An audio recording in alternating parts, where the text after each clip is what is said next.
This is going to sound a little bit embarrassing, but I literally spent the last few hours, not in one sitting, but over the last week or so, just studying thumbnails. And that's right. If you've been following this channel for a while, you know that number one, I've been late to the game, okay?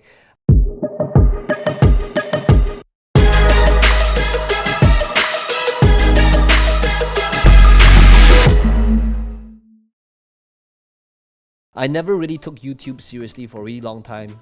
My main methods of acquiring customers was never on YouTube, and YouTube for me was never about just creating content. And for a really long time, I didn't know what I need to be doing and what I shouldn't be doing. And I so wish somebody walked me through this when I was first starting out. That would have literally saved me years of painful mistakes. And today what we're going to be doing is I'm going to be showing you the different commonalities the top 0.1% of YouTubers all have in common when it comes to making thumbnails. And I noticed this shocking revelation when it comes to like seeing this recurring theme happen over and over again. Okay, and I want you to notice what they are, because a good thumbnail makes a huge difference. A thumbnail is going to significantly impact your click-through rate. And your click-through rate is going to determine how often YouTube shows you and recommends your video. So the higher your click-through rate is, the more YouTube and the algorithm will recommend it and give that video more reach over time. So today we're going to take a look at just this metric, which is what are the different factors that makes a good thumbnail. And I'm going to show you what my findings are so that you don't have to spend hours trying to determine on what makes a great thumbnail or listen to people talk about theory, because you'll be able to see it in person for yourself. Let's first begin by taking a look at Mr. Beast. So Mr. Beast here, he's got like 67 million subscribers, and right now you can see that his it's like he's still getting over 1 million subscribers every month, and just a few months ago he had like a 4 million new subscriber month. Okay, so obviously somebody like Mr. Beast, his choice of thumbnails is not by accident. He has done the research in terms of figuring out what works best. And of course, different markets might have different psychology behind it, in between the thumbnails. But first of all, if you take a look at all these thumbnails, I'd like you to think about what is that one thing, I would say more than 80% that they all have in common. Okay, take a look at this. Okay, you can see like I watch his videos once a while to see like what makes the retention, the click-through rate, and the engagement so good. Okay, now you take a look at all of the thumbnails. Take a look at this, and this, and this, and this, and this, and this, and this, and this. What do they all seem to have in common? Like 80% of the time, do you know what it is? If his face is there. Okay, now you might say it's minor or a coincidence. I say that everything is well thought of. Number one, it's that his portrait always has his mouth open. Is it a coincidence? I think not. Well, more than 80% of the time, that's the case. Sometimes it might not be the case if it's like this one, because it's different. He wanted to show like, how he shot this video 5 years ago. But in most cases, he had his mouth open. Now, I believe in modeling.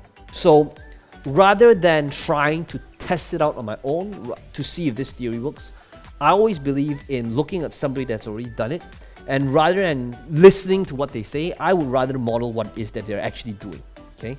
So first things first is that if it's going to be a thumbnail where it's portrait, that's how I'm going to be utilizing my thumbnails. And that's why you might notice in my recent videos, why do I take these goofy looking poses, it's like this, and well, that's one of the reasons. Okay, number two is this. So we're going to take a look at a few channels, but the second thing that I would like you to notice is, depending on the market that you might be in, okay, let's take a look at this next one. Okay, so this is Athlean X.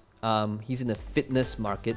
And you'll see that in recent months as well, especially like last year, his channel has really taken off.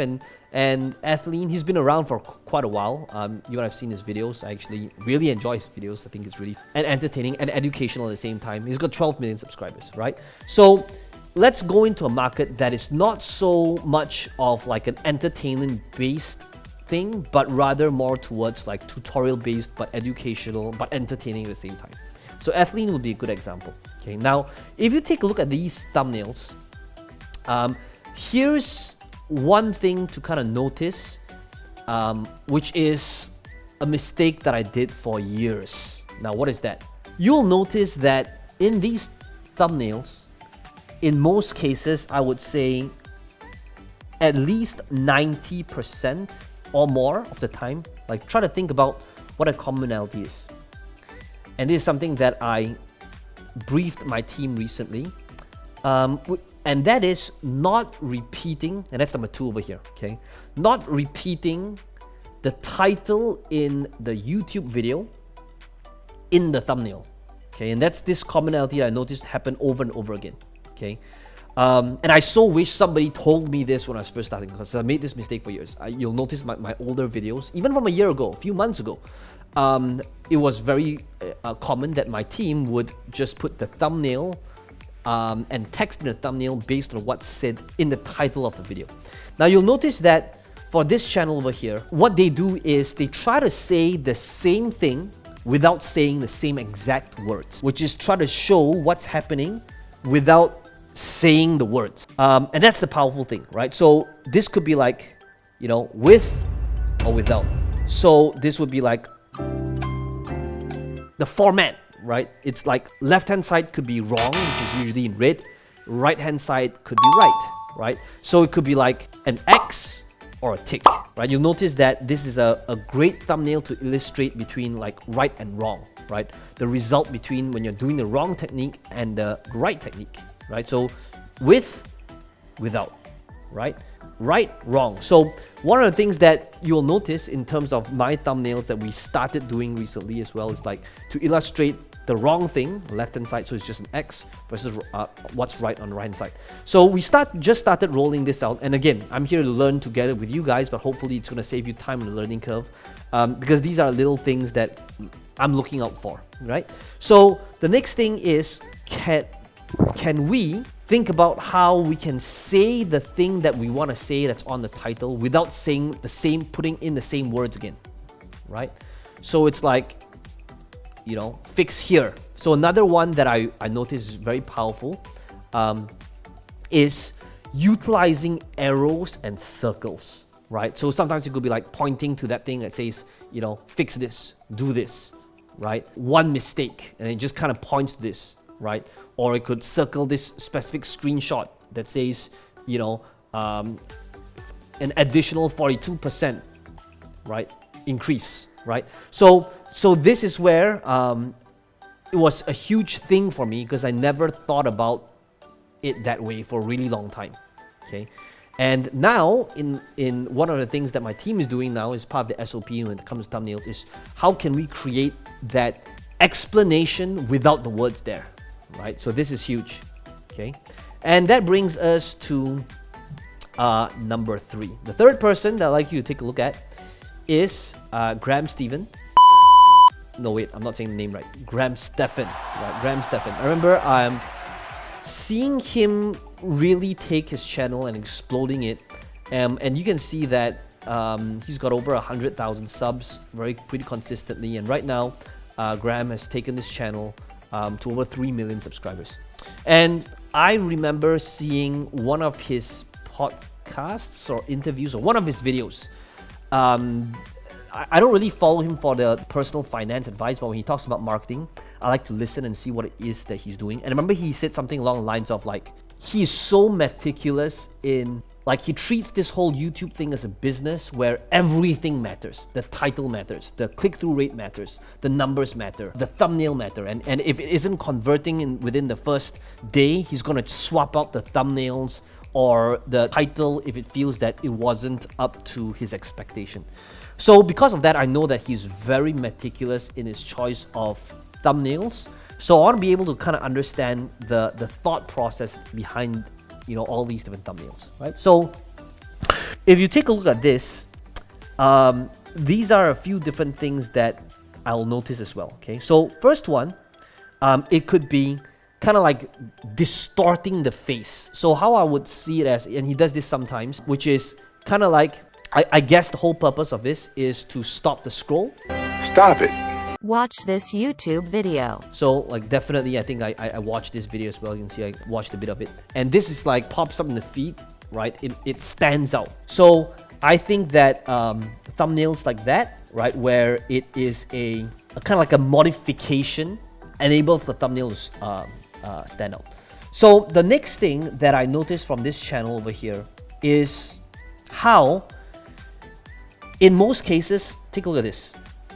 Notice how 90+% of the time there isn't more than 2 words. Now this might be an exception, $250 per, or 3 words, okay, maybe for sale, haha, right? But in most cases it's just like 1 word or 2 words, right? $1 million, 2021 housing, too far, 600, right? Sell out, rent increase, dream home, scam, pay tax, sold, 2021, broke. Now, I believe that the reason for this is because you want to have big fonts. And the more words you have, the more cluttered it's going to be. And when somebody is scrolling on YouTube, on mobile, where it's significantly smaller, it's going to be really hard to see the text. And therefore, like the next thing is really just minimizing text. And if you do use text, to make the words as big as possible, right? So notice how there isn't any text. It's always just, sometimes just an image, sometimes just 1 word. At most, you've seen over here, it was 3 words. But even then, it's extremely rare that he utilizes 3 words. It's usually 1 or 2 words, if none, or maybe even none at all. Based on this, so here's how I think about thumbnails. It's about modeling the context, right? So if we were to kind of recap and think about how you can start increasing your click-through rates so that YouTube will recommend more of your videos over time, what would that be? Again, big reaction, emotions, mouth open, okay? Try to not repeat the titles in your thumbnails. Right and wrong, right? Arrows, circles, okay? And finally, minimal text, big words, and this is what I've noticed. Guys, let me know in the comments below, what do you think are some of the things that I might be missing out, maybe I didn't spot, but this is definitely some of the things that I just briefed my team that hopefully you'll find beneficial as well. And as always, if you enjoyed this video, smash the like button, it does help the channel out, and subscribe and switch on the notification bell if you want to be able to watch and see more videos just like this one.